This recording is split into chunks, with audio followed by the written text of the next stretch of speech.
मित्रों नमस्कार। Solid study में आपका स्वागत है। कहते हैं ना, कड़ी मेहनत के बिना सफलता पाने की कोशिश करना ठीक वैसा ही है जैसा आप उस जगह पर फसल काटने की कोशिश कर रहे हैं जहां पर आपने फसल कभी बोई ही नहीं है। तो मित्रों, इस प्रकार की आशा हम लोगों को नहीं करनी है। हम लोगों को पहले से ही मेहनत कर लेना है, कड़ी मेहनत करना है, ताकि बाद में हम लोग अच्छे से अच्छा सफलता प्राप्त कर सकें। कहने का मतलब है, आपको ये ना सोचना पड़े बाद में कोई ऐसा ना बोले कि आपने कभी ऐसी मेहनत की ही नहीं कि आपको सफलता मिलती। तो इसी चलिए हम लोग इसी एनर्जी के साथ अपनी स्टडी को स्टार्ट करते हैं और हम लोग निश्चित ही सफल होंगे अपने जीवन में। ये हम लोगों का पूरा ध्येय है। तो हम लोग अध्ययन कर रहे थे मित्रों एनसीईआरटी में। एनसीईआरटी के अंतर्गत हम लोग भूगोल क्लास 8 का अध्ययन कर रहे हैं मित्रों। और क्लास 8 में अभी तक हम लोगों ने लेसन 4 तक अध्ययन कर लिया है और आज हम लोग लेसन 5 का अध्ययन करेंगे। तो चलिए हम लोग अपने स्टडी को स्टार्ट करते हैं मित्रों।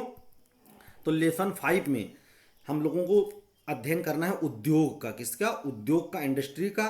तो हम लोगों को उद्योग का मतलब सबसे पहले समझ लेना मित्रों। उद्योग एक आर्थिक क्रिया है जिसमें व्यक्ति लाभ प्राप्त करने की कोशिश करता है और किसी चीज का चाहे उत्पादन करे चाहे उसका निष्कर्षण करे। तो चलिए हम लोग देख लेते हैं कि क्या है उद्योग।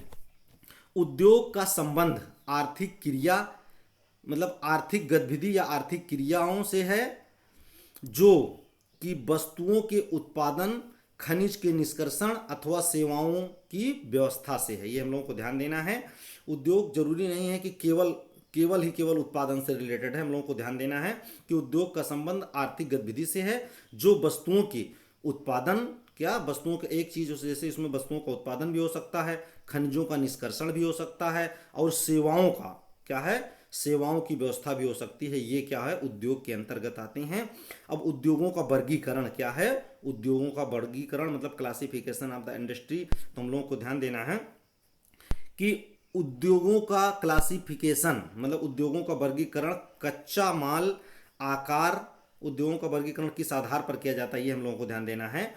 कच्चा माल के आधार पर, आकार के आधार पर और स्वामित्व के आधार पर किया जाता है। ये हम लोगों को ध्यान देना है, क्योंकि आधार पूछे जाते हैं कि उद्योगों का वर्गीकरण किन किन आधारों पर होता है। तो हम लोगों को ध्यान देना है, कच्चा माल के आधार पर, आकार के आधार पर और स्वामित्व के आधार पर इसका वर्गीकरण किया जा सकता है। अब जैसे हम कच्चे माल के आधार पर आधारित उद्योग देखेंगे, किस प्रकार से इसको हम लोग बांटते हैं कच्चे माल के आधार पर। तो जैसे हम लोग जानते हैं कच्चे माल के आधार पर बांटते हैं कृषि के आधारित उद्योग, जो कृषि से संबंधित कच्चे माल है उस पर आधारित उद्योग, खनिज जो निकालते हैं उस पर आधारित उद्योग हो जाएगा, और समुद्र आधारित उद्योग जो समुद्रों से उत्पादन किया जाता है उससे आधारित उद्योग हो जाएगा, और आपका हो जाएगा वन आधारित उद्योग। क्या है? वन आधारित उद्योग। तो टोटल अकाउंट मित्रों इसमें यह दिखाया जा रहा है कि जो भी, कहने का मतलब जो भी प्राथमिक सेक्टर से संबंधित, जैसा कि हम लोग पढ़े हैं कि प्राथमिक से क्षेत्र, द्वितीय क्षेत्र, तृतीय क्षेत्र, तो जो भी प्राथमिक क्षेत्र से संबंधित चीजें हैं वो भी क्या आती हैं, कच्चे माल, चूंकि वहीं से प्राप्त होते हैं इसलिए कच्चे माल पर आधारित उद्योग हैं, चाहे आपकी कृषि हो गया, खनिज हो गया, समुद्र हो गया और वन आधारित हो गया। ये हम लोगों को ध्यान देना है। एक चीज यहीं पर हम लोग देख लेते हैं मित्रों चित्र के माध्यम से कि उद्योगों की अवस्थिति से संबंधित कारक क्या क्या है, कौन कौन से कारक हैं जो उद्योगों की अवस्थिति के लिए महत्वपूर्ण है, अनिवार्य है, हम लोगों को ध्यान देना चाहिए। जैसे कि उद्योग स्थापित करने के लिए सबसे पहले आपको क्या होना चाहिए, आपके पास उद्योग आप उस स्थान पर स्थापित करना चाहेंगे जहां पर जल की व्यवस्था होनी चाहिए। क्या होनी चाहिए? जल की व्यवस्था होनी चाहिए। जल हो और उसके बाद में आपके पास भूमि की भी आवश्यकता होनी चाहिए। श्रम उपलब्ध हो वहाँ पर, सुलभ हो अच्छे से, और हो सके तो अगर सस्ता हो तो ज़्यादा अच्छा है। और पूंजी की आवश्यकता आपके पास होगी ही। और परिवहन भी अत्याधिक आवश्यक है, क्योंकि जो आप माल निर्माण करेंगे, जो आप माल तैयार करेंगे उसको ले जाने के लिए सुविधा भी होनी चाहिए। और उसके स्थान पर मतलब जो आप माल तैयार करेंगे उसके लिए आपके पास विद्युत का भी व्यवस्था होनी चाहिए। और सबसे ज़्यादा ज़रूरी है, ये सब चीज़ होने के साथ आपके पास कच्चा माल होना चाहिए जिससे आप उद्योग स्थापित करके आप उसका निर्माण कार्य करेंगे। ये हम लोगों को ध्यान देना है। और उसके साथ साथ भी अपने उद्योग को अच्छे से सुव्यवस्थित करने के लिए और डेवलप करने के लिए हम लोग के पास संचार होनी चाहिए, और बाजार की भी व्यवस्था अति आवश्यक है, नहीं तो पूरा बेकार हो जाएगा जो आपने माल तैयार किया है। तो आज टोटल अकाउंट इस प्रकार से, जैसे संचार है, परिवहन है, भूमि है, विद्युत है, कच्चा माल है, श्रम है, पूंजी है, बाजार है और जल है। ये सब स्थितियां देख कर ही उद्योग स्थापित किए जाते हैं। ये इसके कारक हैं ये हम लोगों को ध्यान देना है, क्योंकि ऑप्शन दे करके 3-4 कारक पूछ सकता है, एक बाहरी भी पूछ सकता है कि इसमें से नहीं है, तो ये हम लोगों को ध्यान देना है। चलिए हम लोग आगे देख लेते हैं इससे रिलेटेड। अब हम लोगों को देखना है कि आकार के आधार पर उद्योग कैसे होते हैं, क्या होते हैं, आकार के आधार पर उद्योग क्या होते हैं। तो आकार के आधार पर उद्योग जो होते हैं उसको हम लोग मुख्यतः दो वर्गों में बांटते हैं मित्रों। एक होता है लघु आकार के उद्योग, जो जैसे आपका होता है रेशम बुनाई, खाद्य प्रसंस्करण उद्योग हो गया। एक होता है बृहद आकार के उद्योग, जो बहुत बड़े स्तर पर होते हैं, इस जैसे ऑटोमोबाइल से रिलेटेड हो गया और भारी मशीनों का उत्पादन। तो इस प्रकार से जो छोटे छोटे उद्योग स्थापित किए जाते हैं, लघु उद्योग या हम लोग कुटीर उद्योग में भी कुछ मानते हैं, वो सब लघु उद्योग के अंतर्गत इसमें आ जाएंगे। और जो बृहद उद्योग हैं, बड़े स्तर पर आते हैं, वो इसमें आएंगे, जैसे आपके ऑटोमोबाइल्स है और भारी मशीनों का उत्पादन है। अब इसमें इसका तात्पर्य मित्रों हम लोगों को ध्यान देना है आकार के आधार पर। जैसे निवेश की गई पूंजी की राशि देखी जाती है, जैसा कि अभी हम लोग जानते हैं कि 3 प्रकार में बांटा जाता है, सूक्ष्म उद्योग, लघु उद्योग और बृहद उद्योग। लेकिन अब इसमें एनसीईआरटी के अकॉर्डिंग बांटा गया था, तो इसको हम लोग भी अध्ययन करना है, उसको हम लोग अध्ययन आगे करेंगे बहुत बढ़िया से। तो चलिए आकार के आधार पर यहाँ पर मुख्यतः 2 आधार देखा गया, एक लघु और एक बृहद। तो इसमें तात्पर्य जैसे है कि किस आधार पर आकार बांटेंगे, तो जैसे होना चाहिए पूंजी की राशि, मतलब कितने पूंजी से आपका बिजनेस हो रहा है या आपका उद्योग लगा हुआ है उसके आधार पर। और नियोजित लोगों की संख्या भी होनी चाहिए कि आपके कंपनी में या आपके उद्योग में कितने लोग, 1000 लोग, 5000 लोग, 10 लोग, 20 लोग काम कर रहे हैं, इसके आधार पर भी इसका क्लासिफिकेशन किया जाता है। और उत्पादन की मात्रा भी होती है कि आप कितनी चीज़ें का उत्पादन कर रहे हैं, वस्तु का उत्पादन कर रहे हैं। मान लीजिए व्यक्ति ज़्यादा नहीं है, आपके पास मशीनें बड़ी बड़ी हो गई हैं, तो आपका उत्पादन कितना ज़्यादा हो रहा है, ये भी इसमें ध्यान देना है। अब देखते हैं स्वामित्व के आधार पर क्या होता है। स्वामित्व के आधार पर उद्योग होते हैं।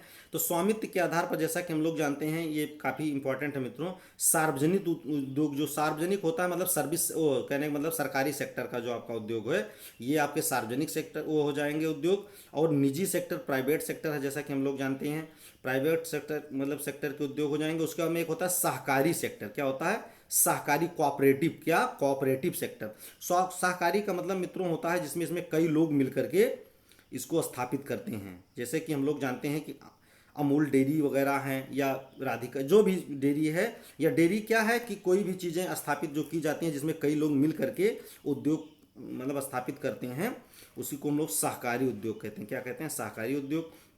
और आपका अगला है संयुक्त उद्योग। संयुक्त उद्योग का मतलब है इसमें जैसे प्राइवेट सेक्टर और सरकारी सेक्टर दोनों मिलकर के उद्योग करते हैं। तो सहकारी का जैसा कि हम लोग जानते हैं, सहकारी उद्योग का एग्जाम्पल मित्रों हम लोगों को देख लेना है। जैसे अमूल दूध है, क्या है, अमूल दूध है, या जो भी, ये तो चूंकि बड़े स्तर भारत स्तर पर ऐसा एग्जाम्पल इसमें दिया गया था। और जो बड़े स्तर पर जो भी सेक्टर ऐसा हो, जो भी बिजनेस उद्योग हो जिसमें कई लोग मिल करके एक समिति बना कर, कहने का मतलब एक समिति के माध्यम से चूंकि कई लोग हो जाएंगे तो उसमें उसका प्रशासन करने के लिए किसी न किसी प्रकार की समिति होनी चाहिए, तो एक समिति बना लेते हैं, उसी से उसका क्रियान्वयन करते हैं। तो इस प्रकार का जो उद्योग होता है उसको सहकारी उद्योग कहते हैं। और संयुक्त उद्योग में जैसा कि राज्य मतलब सरकारें होती हैं और व्यक्तियों का समूह होता है, मतलब प्राइवेट सेक्टर और सरकारी सेक्टर को मिलाकर संयुक्त सेक्टर बनाया जाता है, ये हम लोग को ध्यान देना है।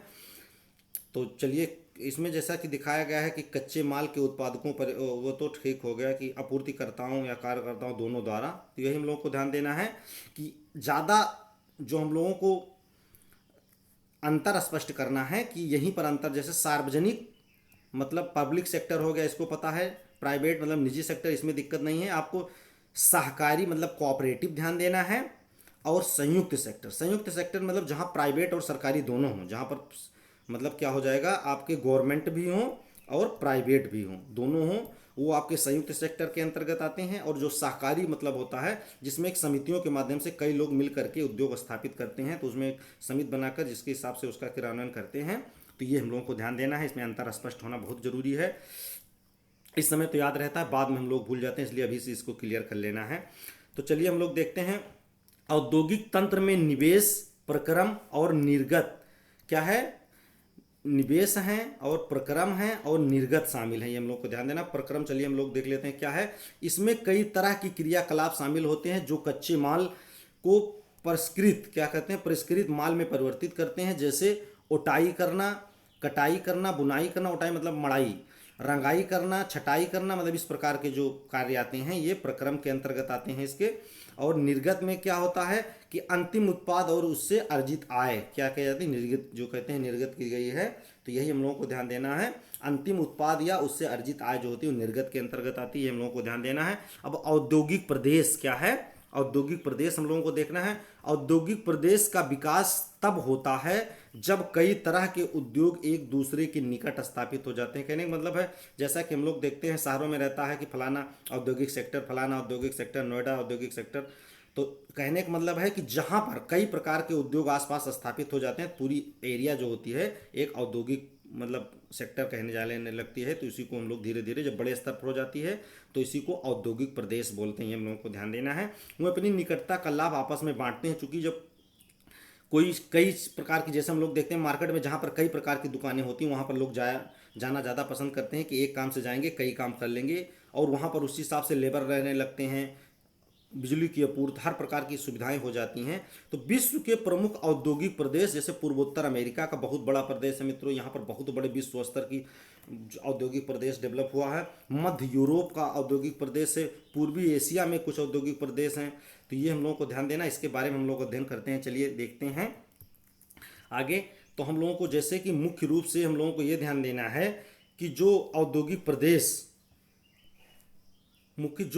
प्रदेश अधिकांशतः क्या होते हैं, शीतोष्ण कटिबंधीय क्या होते हैं, अच्छी जलवायु है मित्रों, ये बहुत सुखदाई भी है। शीतोष्ण कटिबंधीय क्षेत्रों, समुद्री पत्तनों के समीप और विशेष तौर पर कोयला क्षेत्रों के निकट स्थापित होते हैं।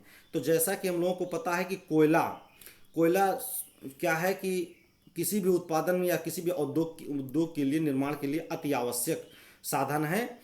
ये बहुत इंपॉर्टेंट संसाधन है। तो हम लोगों को ये ध्यान देना है, क्योंकि भार में इसको लाने ले जाने में अगर बहुत दूर ले जाएंगे तो आपकी लागत भी काफ़ी आ जाएगी। इसलिए जहाँ पर कोयला खदानें होती हैं उसी के आसपास ज़्यादातर उद्योग स्थापित होते हैं, चाहे भारत में हो गया चाहे जहाँ पर हो गया। मतलब ये पूरा एक नियम है ज्योग्राफी का। तो हम लोगों को ध्यान देना है कि कोयला कहने का मतलब है, अब जैसे देखिए इसमें दो तीन चीज़ हम लोगों को याद रखना है। मुख्यतः कहाँ कहाँ पर, खास करके जैसे शीतोष्ण कटिबंधीय प्रदेश है वहाँ भी काफ़ी डेवलप है, समुद्र पत्तनों के नज़दीक, ताकि इसका निर्यात करने में बहुत आसानी हो जाए विश्व स्तर पर, जहाँ हम चाहें इसको आराम से। चूँकि हम लोग जानते हैं कि जितना विश्व स्तर पर निर्यात होता है, जो विश्व व्यापार होता है उसमें ज़्यादा से ज़्यादा जल मार्ग के द्वारा ही होता है, सस्ता भी पड़ता है और बहुत आसानी से पहुंच भी जाता है कम लागत में। तो विशेष तौर पर कोयला क्षेत्रों के निकट भी स्थापित किए जाते हैं। अभी हम लोग देखेंगे इसका एग्जाम्पल हमारे भारत में, टिस्को बहुत इंपॉर्टेंट है।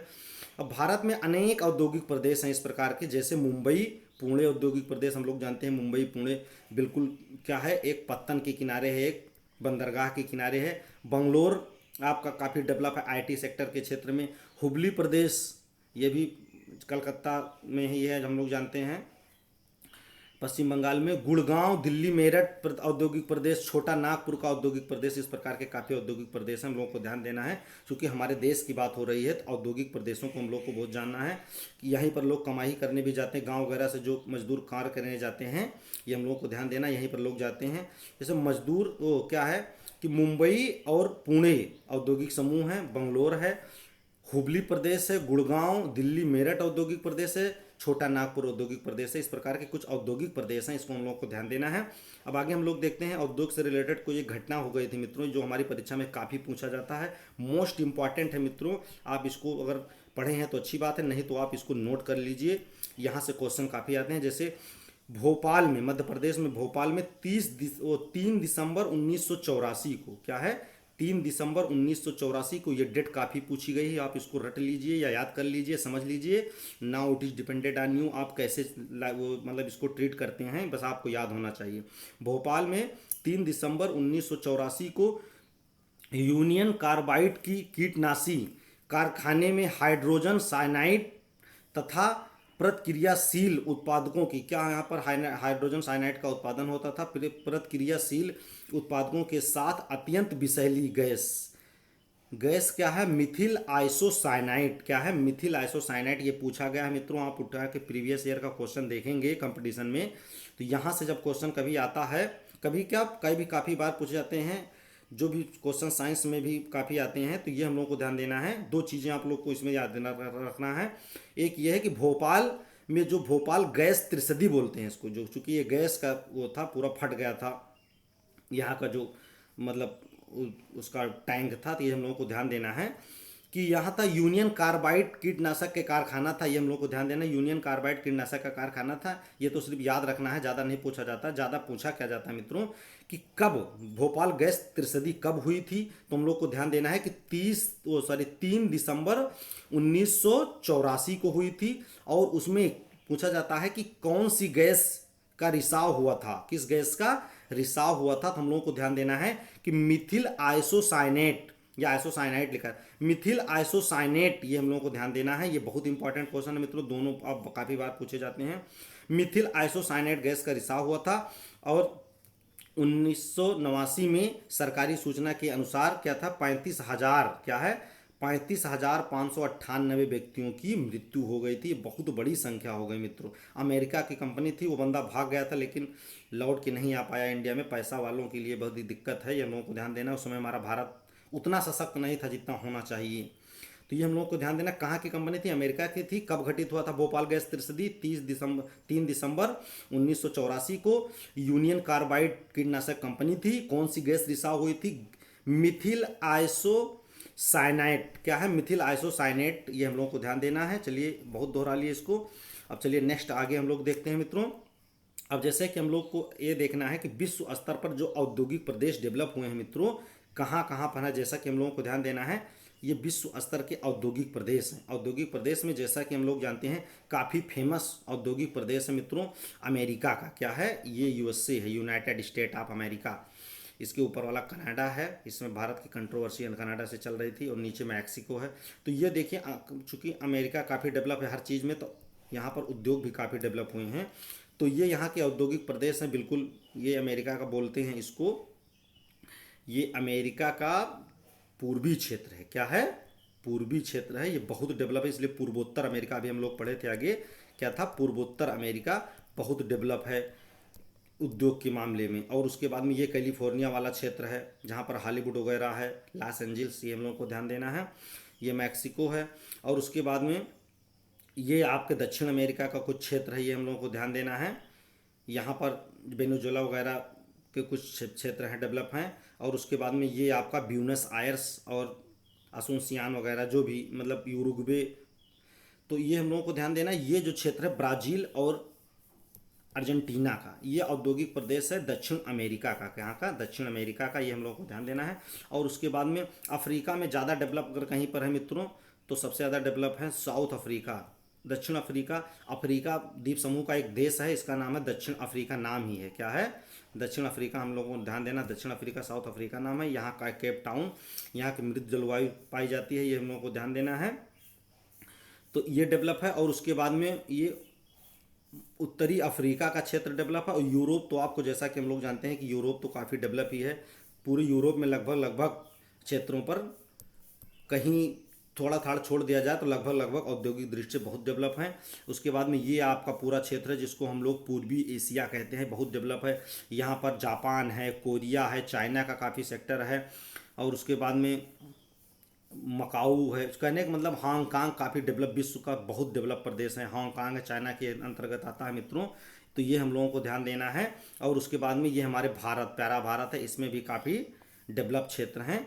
तो ये हम लोग को ध्यान देना। ये विश्व के कुछ प्रमुख औद्योगिक प्रदेश हो गए। ये भारत के जैसे कि पूरा पश्चिमी घाट पे दिखा रहा, पूर्वी गंगा वाला पूरा मैदान जो है यहाँ पर भी है, और चेन्नई में भी है काफ़ी डेवलप। उसके बाद में हम लोग जैसा देखते हैं इंडोनेशिया, जावा प्रदेश, ये हम लोगों को ध्यान देना औद्योगिक प्रदेश हैं। और ऑस्ट्रेलिया के तटीय प्रदेश हैं दक्षिणी ऑस्ट्रेलिया में, ये हम लोगों को ध्यान देना। तो ये मुख्य रूप से विश्व के प्रमुख औद्योगिक प्रदेश।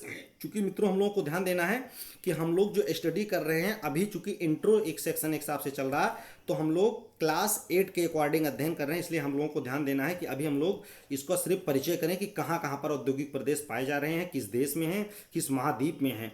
तो हम लोगों को जो भी इसमें स्टडी करना है ये हमें से ध्यान देना है कि हम लोग क्लास 8 के अकॉर्डिंग अध्ययन कर रहे हैं। बहुत अंदर चले जाएंगे तो अभी से बोरिंग लगने लगेगा और वीडियो भी काफ़ी लंबी हो जाएगी। तो चलिए हम लोग आगे देखते हैं मित्रों। अब इसमें हम लोगों को देखना है जैसे कि उभरते हुए जो उद्योग होते हैं, उभरते हुए उद्योग को हम लोग सनराइज उद्योग कहते हैं। क्या कहते हैं? सनराइज उद्योग। चूँकि उगता हुआ सूरज को हम लोग कहते हैं दुनिया सलाम करती है, वही से नाम से जोड़ के आप लोग देख लीजिए कि उभरते हुए उद्योग को क्या कहते हैं, सनराइज उद्योग के नाम से जाना जाता है। इसमें सूचना प्रौद्योगिकी उद्योग आता है, स्वास्थ्य लाभ उद्योग से आता है, जैसे स्वास्थ्य लाभ है, सत्कार है, ज्ञान से संबंधित उद्योग है। इसके लिए आपको बहुत ज़्यादा समुद्र का किनारा और क्या नाम है, मतलब कि कोयला वाले क्षेत्र, ये सब की जरूरत नहीं होती है। कहने का मतलब ये स्वतंत्र उद्योग के अंतर्गत आते हैं। इसमें पूछा भी जाता है कि खास करके जो इलेक्ट्रिक या सूचना प्रौद्योगिकी उद्योग दिया रहता है कि कौन सा ऐसे उद्योग हैं जो स्वतंत्र रूप से कहीं स्थापित किए जा सकते हैं, तो सूचना प्रौद्योगिकी से रिलेटेड उद्योग हैं। लेकिन फिर भी जो बड़े स्तर पर ये डेवलप होते हैं मित्रों, ये ऐसे ही है जैसे कि बड़े स्तर पर इनको कहने का मतलब है कि समुद्र के किनारे या ऐसे स्थान पर स्थापित करने की बहुत ज़्यादा कोई आवश्यकता नहीं है।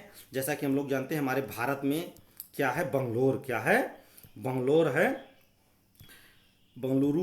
तो इसको चूँकि इसमें सॉफ्टवेयर वगैरह चिप वगैरह चूँकि काफ़ी डेवलप वो होता है, बेची जाती हैं और इसमें सॉफ्टवेयर का वो होता है, तो इसको ऑनलाइन भी भेज दिया जाता है। दूसरी बात, चिप के माध्यम से बहुत कम खर्च में, बहुत कम कहने का मतलब यातायात की सुविधाओं में इसको हम लोग निर्यात कर सकते हैं।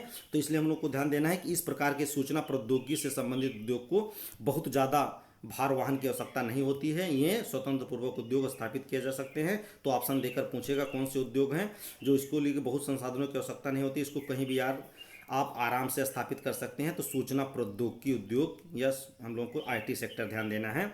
अब इसमें जैसे सूचना प्रौद्योगिकी उद्योग मुख्य केंद्र क्या है, मध्यवर्ती कैलिफोर्निया, अमेरिका का क्षेत्र है। कैलिफोर्निया में एक घाटी है सिलिकॉन वैली, क्या है, सिलिकॉन वैली, ये बहुत फेमस है। सिलिकॉन वैली कहाँ पर है, अमेरिका में है। ये चूँकि गूगल वगैरह की ऑफिस जो बड़ी बड़ी अमेरिका की काफ़ी कंपनियां हैं, ये सॉफ्टवेयर से रिलेटेड वहीं पर हैं। जो मतलब सोशल मीडिया से रिलेटेड काफ़ी से वो है, वो अमेरिका के ही हैं, हम लोग जानते हैं कंपनियां।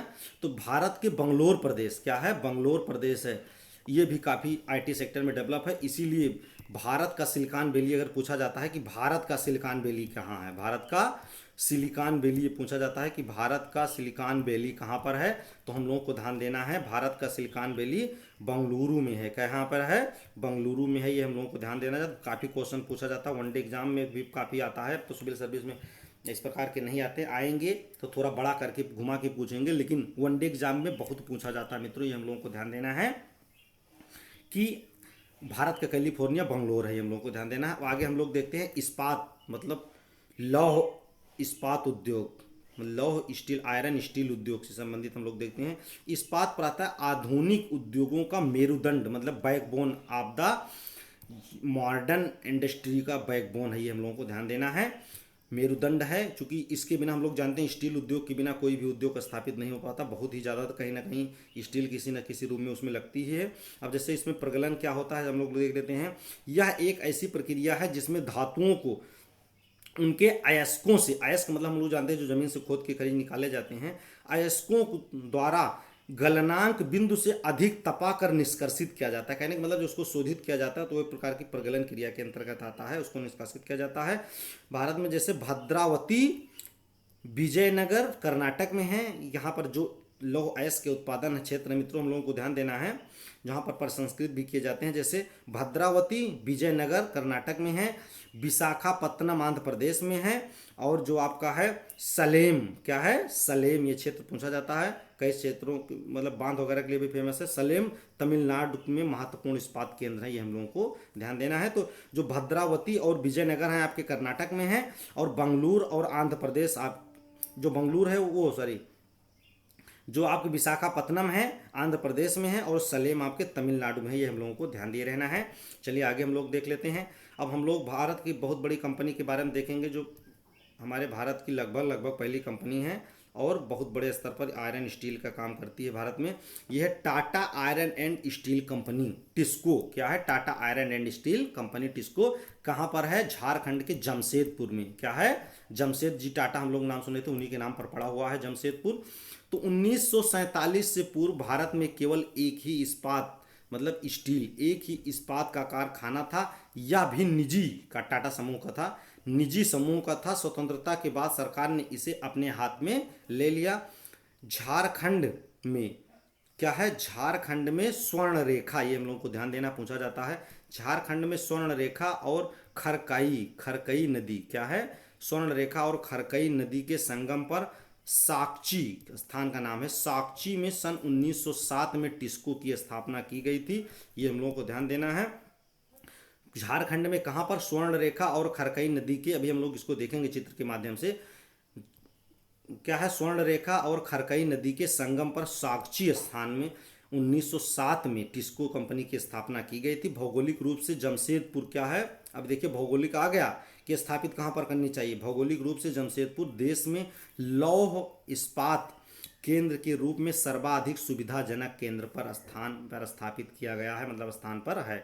अब जैसे, अब ये तो चूंकि इंडिया की बात हो गई, हम लोग देख लेते हैं विश्व स्तर पर। जैसे अमेरिका का क्षेत्र है पिट्सबर्ग, क्या है, पिट्सबर्ग संयुक्त राज्य अमेरिका का एक महत्वपूर्ण इस्पात नगर है, क्या है, पूरा स्टील का नगर ही है। चूंकि अमेरिका में बहुत बड़े डेवलप स्तर पर डेवलप है मित्रों उद्योग, ये हम लोगों को ध्यान देना, चूंकि पूरा वर्ल्ड कवर करते हैं। हम लोग तो अपने देश के लिए ये भी उत्पादन ज़्यादा करते हैं। फिलहाल भारत प्रेजेंट टाइम में काफ़ी स्टील में आगे जा रहा, उत्पादन भी कर रहा है, निर्यात भी कुछ कर रहा है, ये हम लोगों को ध्यान देना है। आयरन स्टील में इसे औद्योगिक लौह अयस्क में मिनीसोटा, मिनीसोटा की खानों से प्राप्त हो, जो इसे लौह अयस्क प्राप्त होते हैं कहाँ से, एक स्टेट है या एक खान है मित्रों अमेरिका की, मिनीसोटा, क्या है, मिनीसोटा, उनसी खान से प्राप्त किया जाता है। जैसा कि हम लोग उद्योग स्थापित करते समय उसका कारक देखे थे कि वहाँ पर खान का भी होना बहुत आवश्यक है, लौह अयस्क है, कोयला है, ये सब चीज़ें हम लोगों को ध्यान देना है। चलिए आगे हम लोग देखते हैं। अब जैसा कि हम लोग देखते हैं मित्रों, जो हमारा है टिस्को, क्या है, TISCO Tata iron and steel company, ये जमशेदपुर में है, कहाँ पर, जमशेदपुर झारखंड में है, ये हम लोगों को ध्यान देना है। जमशेदपुर में लौह अयस्क उद्योग की अवस्थिति हम लोगों को ध्यान देना है। तो जैसा कि हम लोग देख लेते हैं, ये मित्रों स्वर्ण रेखा नदी आ रही है, क्या है, स्वर्ण रेखा नदी आ रही है, और ये आपकी यहाँ पर खरकई नदी है, क्या है, खरकई नदी है। ये दोनों मिल करके इसको इधर से पूरा घेरे हुए हैं, और इधर आपकी पूरा क्या है, रेलवे की पूरी पटरी है आपके कोयला लाने ले जाने के लिए। हम लोगों को ध्यान देना है कि ये जो पूरा साकचई में ये पूरा जो केंद्र स्थापित किया गया है Tata iron and steel company का, इसमें क्या है कि इन दो स्वर्ण रेखा और खरकई नदियों से इसको भरपूर मात्रा में पानी मिल जाता है, और यातायात के साधन भी हैं इसको पर्याप्त मात्रा में उतरने के लिए। और यहाँ पर जो आपका कोयला स्थापित होता है वो झारखंड के झरिया से, कहाँ से, झरिया से इनको पर्याप्त मात्रा में, बहुत नज़दीक है मित्रों, कोयला मिल जाता है। और छत्तीसगढ़ से, कहाँ से, छत्तीसगढ़ कहने का मतलब छत्तीसगढ़ और उड़ीसा वगैरह से इसको आराम से यहाँ पर लौह अयस्क नज़दीक मिल जाते हैं। तो इस प्रकार इसको तीन चीज़ें जो अति आवश्यक हैं, जैसे आपका कोयला हो गया, और उसके बाद में आपका हो गया आयरन, क्या है, आयरन लोहा, क्या, लौह अयस्क जिसको हम लोग बोलते हैं, लौह अयस्क हो गया, और पानी बहुत महत्वपूर्ण है, पानी का उद्योग काफ़ी, मतलब काफ़ी इसमें पानी उद्योग में लगता है पानी। ये तीन चीज़ें बहुत आराम से मिल गई, और इसको बेचने के लिए, निर्यात करने के लिए यहाँ से नज़दीक है बहुत ज़्यादा कोलकाता या हुबली हम लोग कह सकते हैं, कोलकाता जो आपका बंदरगाह है मित्रों, यहाँ से बहुत नज़दीक है। तो इस प्रकार, और उड़ीसा में भी, इस उड़ीसा से भी इसको बेचा जा सकता है। तो इस प्रकार से ये बहुत ही गोल्डन एरिया है जहाँ पर उद्योग स्थापित किया जाना था, और यहाँ पर स्थापित किया। यही कारण है कि यहाँ पर उद्योग का डेवलप काफ़ी हुआ, और कम खर्चों में बहुत अच्छा उत्पादन हो रहा है, ये हम लोगों को ध्यान देना है। चूँकि हमारे भारत की आयरन स्टील कंपनी है, और स्टील पूरे वर्ल्ड में चूँकि औद्योगिक क्षेत्र, अब चूँकि भारत बहुत बड़े स्तर पर उद्योग में डेवलप हो रहा, तो इसके बारे में हम लोगों को जानना है। तो चलिए हम लोग आगे देखते हैं। अब जैसा कि हम लोग भारत के बारे में देख लिया, अब हम लोग यूएसए के बारे में देखेंगे मित्रों। तो ये है यूनाइटेड स्टेट ऑफ अमेरिका, मतलब यूएसए का मैप है, ये अमेरिका देश का मैप है मित्रों। इसमें हम लोग देख रहे हैं कि ये अमेरिका में काफ़ी क्वेश्चन आता है कि एक बोलते हैं लेक सुपीरियर के, ओ ग्रेट लेक्स, क्या है, ग्रेट लेक्स बोला जाता है। ग्रेट लेक्स माने महान झील प्रदेश, क्या है, महान झील प्रदेश। तो अमेरिका में मित्रों हम लोगों को ध्यान देना है, 5 झीलों का एक प्रदेश है, क्या है, 5 झीलों का एक प्रदेश है, जिसको हम लोग क्या बोलते हैं, ग्रेट लेक्स बोलते हैं, मतलब महान झील प्रदेश।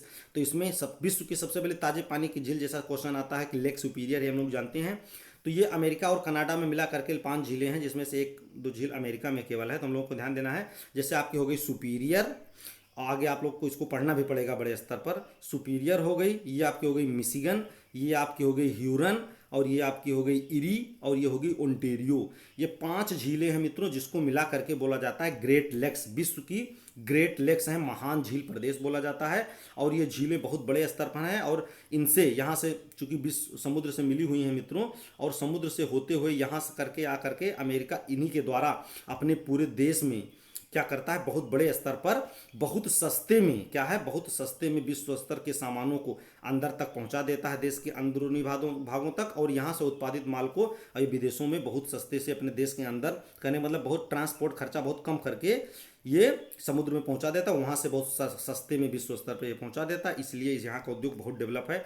ये अमेरिका के डेवलपमेंट में, ये जैसे कहते हैं कि रीढ़ की हड्डी है, ये अमेरिका के विकास में, विश्व व्यापार में ये अमेरिका की रीढ़ की हड्डी, पूरा बैकबोन है मित्रों। ये हम लोगों को ध्यान देना है। यही कारण है कि अमेरिका काफ़ी डेवलप हुआ है, खास करके बिजनेस के क्षेत्रों में। ये हम लोगों को ध्यान देना है। तो इसी के किनारे किनारे अमेरिका के औद्योगिक क्षेत्र हैं। उसी में से एक क्षेत्र है यहाँ पर मित्रों, इरी झील के पास में। क्या है, इरी झील के पास में एक क्षेत्र है आपका, बहुत बड़े सेक्टर पर। यहाँ पर ये हम लोग बोलते हैं पिट्सबर्ग। क्या है, पिट्सबर्ग। क्या है, पिट्सबर्ग है। और ये पिट्सबर्ग पूरे विश्व में लौह उत्पादन के लिए, मतलब लौह अयस्क उत्पादन के लिए भी, और यहाँ पर क्या है कि पूरे लौह का, स्टील का, खास करके आयरन स्टील का पूरा क्या है, बहुत बड़ी कंपनी है जो पूरे विश्व को एडजस्ट करती है, यहाँ से निर्यात किया जाता है। कहने का मतलब है यहाँ पर जो आयरन का, इनका स्टील का उत्पादन किया जाता है अमेरिका के इरी झील के किनारे, आपका पिट्सबर्ग है, पिट्सबर्ग से ही इसका उत्पादन किया जाता है। ये हम लोगों को ध्यान दे रहना है। तो पिट्सबर्ग कहाँ है, इरी झील के पास में है, ये हम लोगों को ध्यान देना। पेंसिल्वेनिया राज्य, अगर राज्य के अंदर पूछा जाए अमेरिका का, तो एक राज्य है पेंसिल्वेनिया। अभी आप लोग इसके बारे में ज़्यादा नहीं देखेंगे, तो ये हम लोगों को ध्यान देना है। चूंकि अभी हम लोगों को यही जानना है कि पिट्सबर्ग औद्योगिक प्रदेश है, कहाँ पर है, अमेरिका में है, किस झील के पास में, इरी झील के पास में है। और अमेरिका के 5 झीलों को मिला करके महान झील प्रदेश कहा जाता है। इंग्लिश में इसको ग्रेट लेक्स बोलते हैं। ये हम लोगों को ध्यान देना है, क्योंकि उद्योग के रूप में काफ़ी पूरी डेवलप है विश्व स्तर पर। आगे पढ़ेंगे आप लोगों को, इसमें से क्वेश्चन भी काफ़ी मिलते हैं, तो ये हम लोगों को ध्यान देना है। चूंकि भारत को बढ़ना है, तो आपको बड़े लोगों जैसे अमेरिका, चूंकि भारत से काफ़ी आगे है, तो इसका आपका नस जाननी पड़ेगी, कहाँ से इनका डेवलप हो रहा है, क्यों, किस सेक्टर में ये आगे हैं, और हम कैसे आगे जा सकते हैं, इनके ज्ञान को अपने भारत में हम कैसे कन्वर्ट करेंगे, ये हम लोगों को ध्यान देना है, ताकि हमारा इंडिया भी अमेरिका को एक दिन पीछे कर सके। मुमकिन नामुमकिन कुछ नहीं है मित्रों, हम लोग मेहनत करेंगे तो हो सकता है। चलिए देखेंगे। जैसा कि आप लोग जानते हैं कि प्रेजेंट टाइम में चाइना अमेरिका को काफ़ी सेक्टर में पीछे करने की कोशिश कर रहा है, कहीं कहीं पीछे भी कर दिया है। चलिए हम लोग देखते हैं सूती वस्त्र उद्योग। क्या है, सूती वस्त्र उद्योग। अब क्या है सूती वस्त्र उद्योग के बारे में, प्राकृतिक रेशे ऊन, सिल्क, कपास, लिनन और जूट आदि से प्राप्त होती हैं। अब हम लोगों को इसमें 2 चीज़ ध्यान देना है मित्रों, बहुत इंपॉर्टेंट क्वेश्चन है, पूछा जाता है, यहाँ से क्वेश्चन आता है। अब हम चूंकि लोग शार्ट अध्ययन कर रहे हैं, तो हम लोगों को ज़्यादा क्वेश्चन पर फोकस करना है। पूरी पोथी पढ़ने से कुछ नहीं होगा, आप अगर फोकस क्वेश्चन पर करेंगे, और जहाँ से क्वेश्चन होता है, कहने के ना स्मार्ट स्टडी करना है आपको। बहुत ज़्यादा पढ़ेंगे तो जीवन भर विद्वान बनने की कोशिश में रहेंगे, आपको नौकरी नहीं मिल पाएगी। तो प्राकृतिक रेशे हम लोगों को ध्यान देना, एक होता है मानव निर्मित रेशे। 2 रेशे हम लोग को ध्यान देना, प्राकृतिक रेशे जैसे ऊन, सिल्क, कपास और लिनन तथा जूट। तो ये क्या है, प्राकृतिक रेशों में आते हैं। जैसा कि क्वेश्चन आया हुआ है पीछे, आप लोग देखेंगे कभी, अगर बढ़िया से आप रिवीजन करेंगे, जो प्रीवियस ईयर का पेपर होता है सिविल वगैरह का, या कोई भी वनडे एग्जाम में काफ़ी पूछे गए हैं, इसमें क्वेश्चन आता है कि लिनन, क्वेश्चन डायरेक्ट पूछेंगे, लिनन दे देगा आपका, नायलॉन दे देगा, पॉलिस्टर दे देगा, एक्रिलिक दे देगा। इसमें से पूछेगा डायरेक्ट आपसे कि बताइए कि प्राकृतिक रेशा कौन सा है, तो आप हिरते रह जाएंगे कि लिनन है, कि नायलॉन है, कि पॉलिस्टर है, कि एक्रिलिक है। तो हम लोग को ध्यान देना, लिनन क्या है, लिनन आपका क्या है, प्राकृतिक रेशा। ये क्वेश्चन आया हुआ है, आप पीछे उठाकर देख लीजिए। प्राकृतिक रेशा में लिनन आपको याद रखना, चूंकि नाम ऐसा है। कपास है, सिल्क है, ऊन है, जूट है, इसको तो आप जान जाएंगे प्राकृतिक रेशा। लेकिन लिनन में आप कंफ्यूज हो सकते हैं मित्रों, इसलिए आपको अभी से ध्यान देना है कि लिनन क्या है, एक नेचुरल रेशा है। क्या है, प्राकृतिक रेशा, हम लोग को ध्यान देना है। मानव निर्मित में आपका क्या है, नायलॉन है, पॉलिस्टर है, एक्रिलिक है और रेयान है, ये हम लोग को ध्यान देना है। 18वीं सदी में पावर लूम, क्या है, पावर लूम ने ब्रिटेन में बाद में, पावर लूम कह रहा है 18वीं सदी में पावर लूम ने ब्रिटेन में बाद में, और बाद ब्रिटेन में और बाद में विश्व में क्या है, ब्रिटेन में और बाद में विश्व में दूसरे भागों में सूती वस्त्र उद्योग को आगे बढ़ाया। क्या है, पहले ब्रिटेन में और बाद में पूरी दुनिया में आगे बढ़ाया, ये हम लोगों को ध्यान देना है। अब पहली सफल यांत्रिकृत जो वस्त्र मिल है वो कहाँ पर भारत में स्थापित की गई थी? जो पहली सफल यांत्रिकृत मतलब मशीनीकृत जो पहली मिल है, मिल मतलब कारखाना है, वो कहाँ पर भारत में स्थापित किया गया था? मुंबई में स्थापित किया था, आया था क्वेश्चन। और कब स्थापित किया गया था? 1854 में। कब स्थापित किया गया था? 1854 में स्थापित किया गया था मित्रों। कहाँ पर? मुंबई में। ये हम लोगों को ध्यान देना है। पहला सफल जो हुआ था कहाँ पर स्थापित किया गया था? मुंबई में। और कब? 1854 में।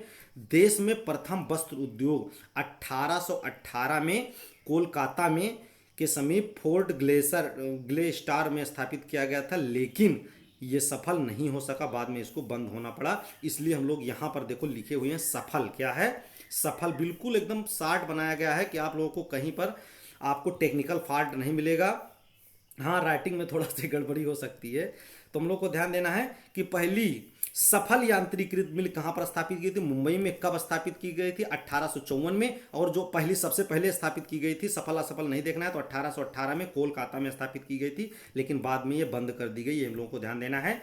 चलिए आगे देखते हैं मित्रों, नहीं तो हमारा वीडियो बहुत लंबा हो जाएगा और आप लोगों को बोरिंग लगने लगेगा। चलिए हम लोग देखते हैं कि अहमदाबाद गुजरात में साबरमती नदी के तट पर स्थित है। 1859 में यहाँ पहली बार सूती मिल स्थापित हुई थी। ये हम लोगों को ध्यान देना। कहाँ पर? गुजरात के अहमदाबाद में 1859 में पहली बार सूती मिल स्थापित हुई थी। यथाशीघ्र मुंबई के बाद भारत का दूसरा सूती वस्त्र निर्माण का नगर बन गया। बहुत डेवलप हुआ, चूँकि यहाँ से विश्व स्तर पर निर्यात करने में नज़दीक भी है, चूँकि हम लोग जानते हैं सूरत में बंदरगाह भी है, वहीं से निर्यात हो जाता है। अहमदाबाद को प्रायः भारत का मानचेस्टर कहते हैं। क्या कहते हैं? मानचेस्टर। यहीं पर हम लोगों को ये टर्म पकड़ना है। अहमदाबाद को भारत का मानचेस्टर। अब मानचेस्टर ही क्यों कहते हैं? इसको और भी कुछ कह सकते थे, कैलिफोर्निया भी कह सकते थे। तो ये मानचेस्टर मित्रों क्या है? इंग्लैंड का एक प्रदेश है जहाँ पर सूती वस्त्र उद्योग डेवलप हुआ था, सूती वस्त्र उद्योग का काफ़ी विकास हुआ था। इसलिए चूँकि अंग्रेज़ों को ज़्यादातर हर चीज़ का नाम देना था, तो उन्होंने अपने हिसाब से दिया। तो जो पूरे दुनिया में कोई स्थान डेवलप होता है, तो चूँकि इंग्लैंड पूरे दुनिया में राज कर रहा था, तो वहीं से चला है। तो मानचेस्टर कहाँ पर है? इंग्लैंड में है। कहाँ पर है? ये हम लोग को ध्यान देना है, ब्रिटेन में है। तो इसीलिए दुनिया का कोई क्षेत्र अगर सूती वस्त्र उद्योग के क्षेत्र में डेवलप होता है तो उसको मानचेस्टर बोला जाता है। तो भारत का मानचेस्टर कहाँ क्या है? तो भारत का मानचेस्टर अहमदाबाद है। ये हम लोगों को ध्यान देना है। मानचेस्टर किस देश का है? तो ब्रिटेन का है। ये हम लोगों को ध्यान देना है। इंग्लैंड का है, इन्हीं के नाम पर पड़ा हुआ है। ये हम लोगों को ध्यान देना है। अंग्रेजों ने बहुत अपने लिए कर लिया है। ओसाका जापान का एक महत्वपूर्ण वस्त्र निर्माण केंद्र है। यह जापान का मानचेस्टर कहा जाता है। देखिए यहाँ पर मैंने बात किया ना कि जो डेवलप हुआ उसको मानचेस्टर या फट्टा से बोल देंगे अपने देश का नाम करने के लिए। तो ओसाका का है, ओसाका जापान का प्रदेश है। तो ओसाका जापान का एक महत्वपूर्ण वस्त्र निर्माण केंद्र है। इसको जापान का मानचेस्टर बोलते हैं। ये हम लोगों को ध्यान देना है।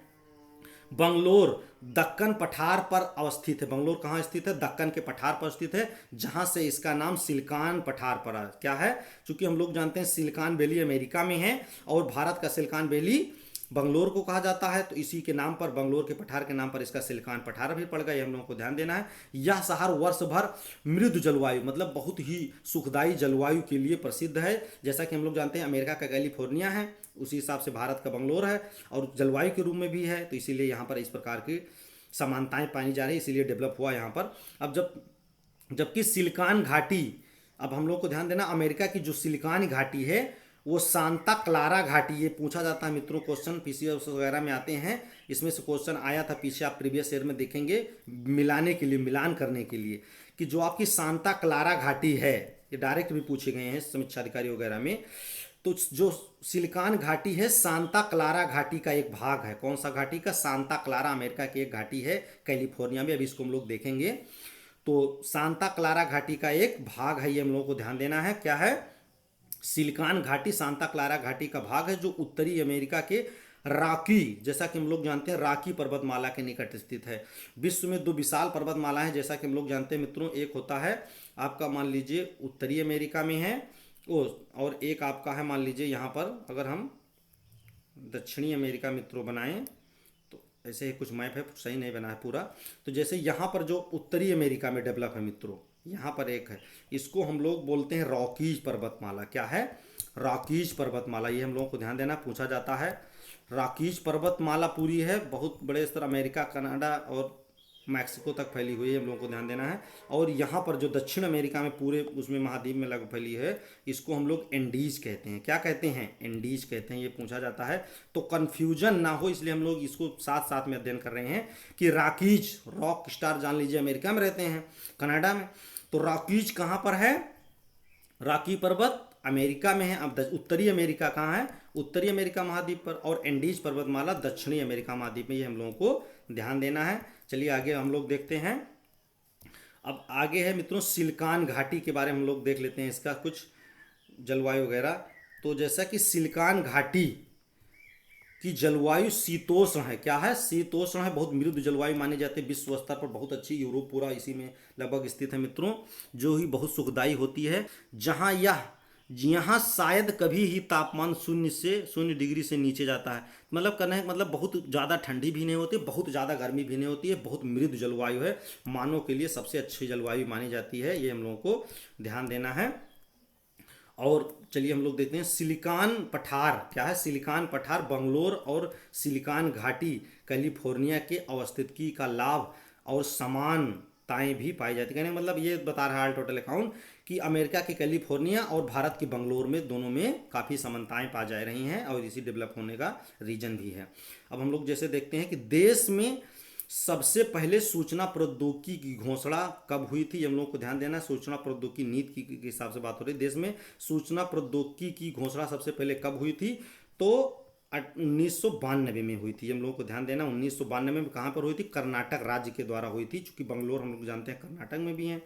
तो यही इसीलिए कारण है कि बंगलोर साउथ के राज्य भी काफ़ी डेवलप हैं। ये हम लोगों को ध्यान देना है आईटी सेक्टर वगैरह में। तो सबसे पहले ये अच्छे नीति लाती हैं, तो इसीलिए ज़्यादा डेवलप भी होती हैं। तो हम लोग को ध्यान देना है कि सूचना प्रौद्योगिकी, जबकि सूचना प्रौद्योगिकी के लिए बहुत ज़्यादा स्थित नहीं होनी चाहिए कि अगर आपके पास ऐसी जलवायु होगी तभी डेवलप होगा। जैसा कि हम लोग जानते हैं हमारे नोएडा वगैरह में भी डेवलप हो रहा है, लेकिन साउथ वाले पहले मतलब डेवलप किए, चूंकि उस प्रकार की वो नीति ला रहे हैं। तो हम लोग को ध्यान देना भारत में सूचना प्रौद्योगिकी की नीति सबसे पहले कहाँ लाई गई? तो कर्नाटक में लाई गई। कर्नाटक राज्य में कब लाई गई? 1992 में लाई गई।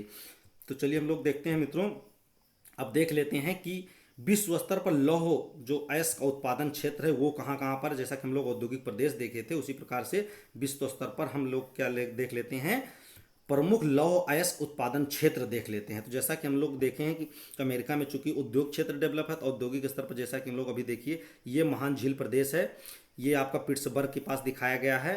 तो ये अमेरिका के कुछ और कई स्थान छोटे छोटे हैं जहाँ पर डेवलप हैं, लेकिन ये आपके पिट्सबर्ग वगैरह के आसपास बहुत ज़्यादा डेवलप हैं। कौन से क्षेत्र हैं? लौह उत्पादन के क्षेत्र हैं। और ये आपके ब्राज़ील में दिखा रहा, ब्राज़ील में भी काफ़ी डेवलप है। और ये आपका साउथ अफ्रीका है मित्रों, दक्षिण अफ्रीका, ये हम लोग को ध्यान देना, अफ्रीका महाद्वीप का एक देश है। तो दक्षिण अफ्रीका का मतलब औद्योगिक प्रदेश खास करके लौह अयस्क उत्पादन के निर्माण में हम लोग।